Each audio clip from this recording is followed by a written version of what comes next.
So I have an article here, and it makes an implication to why millennials and Zoomers are sympathetic to socialism, and it shows the average age of a first-time homebuyer going up over time. And so when you're talking about home prices, there's a few factors involved. Yes, there is price inflation. There's also immigration. There's also, you got private equity that's buying up a lot of housing, and that is being taken off the market, thus constricting the supply. So when you're talking about price inflation, there are contributing factors to price inflation. One of them is monetary inflation. And monetary inflation is being caused, in this case, by a central bank, which, by the way, is one of the planks to the Communist Manifesto. All right. So central banking is a socialist institution. It is not a institution of capitalism. So we have a central bank that is printing currency that's creating an environment for an over-financialization for firms like Safe Street, for example, to even exist.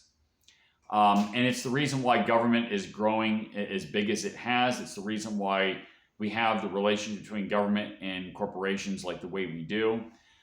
What happens is when a central bank prints currency, it is monetary inflation, but it's also a contributing factor to price inflation.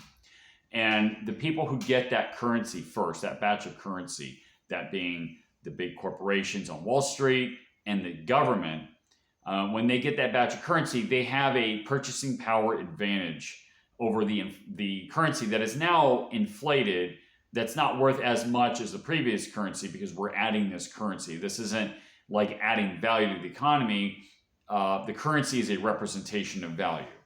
So you are adding more representations of value without the actual value to back it up.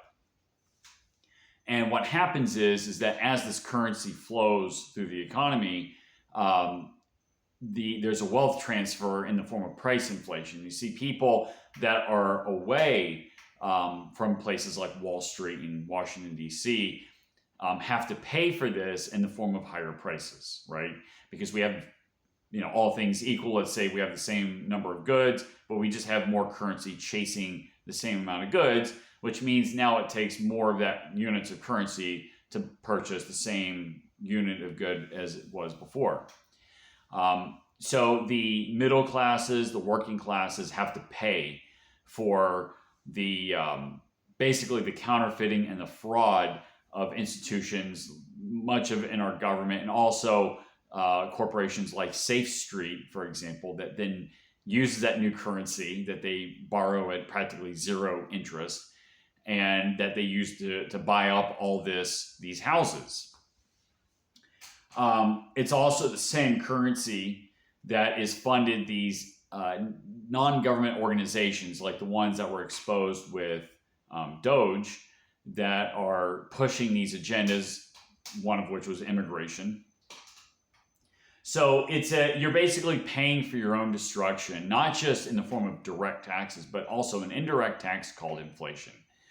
So it's not a function of capitalism to have the type of economy that we have, okay? Yes, we have capitalistic elements of it, but the screw job of it is not the capitalistic elements. It's really the socialistic elements. It's the Federal Reserve, in this case in America, but around the world you have central banks.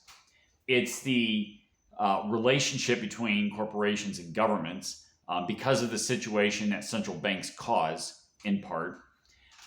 It is those institutions that have, in order to be profitable, it actually profits on essentially the destruction on people. You think of big pharma, you think of the military-industrial complex. Those are other examples.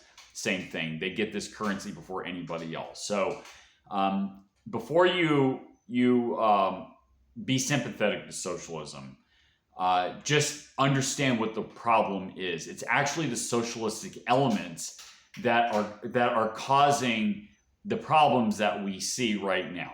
So it's not that socialism is the answer. Capitalism is the answer. It's just that socialism, in this case, the elements of socialism, is the problem.